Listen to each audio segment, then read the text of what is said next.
To open a workbook, you must first know where the workbook you want to open is located. Once you know where the file is located, you open it using the Open dialog box. You can access this dialog box by clicking the File tab within the ribbon and then clicking the Open command in the Backstage view. In the Open dialog box that appears, navigate to the location of the file that you want to open. You should see an icon for the file with the document file's name within the Files and Folders shown in the Open dialog box. To open a file from the selected location, click the icon for the file that you want to open, and then click the Open button in the lower right corner of the Open dialog box.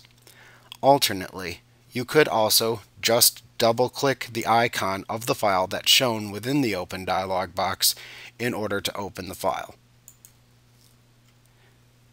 You can also use the Open dialog box to simultaneously open multiple workbooks from the same location. To do this, first open the Open dialog box, but this time when selecting the files from the listing shown in the Open dialog box, you can hold down the Control key on your keyboard and then click on each file that you want to open if they are non-adjacent or not next to each other within the window.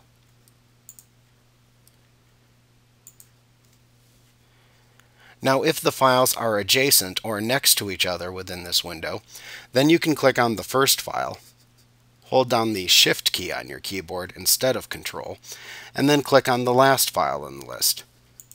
Everything in between the two files will be selected. Once you have made your file selection, release any keyboard keys that you're holding down, and then click the Open button in the lower right corner of the Open dialog box.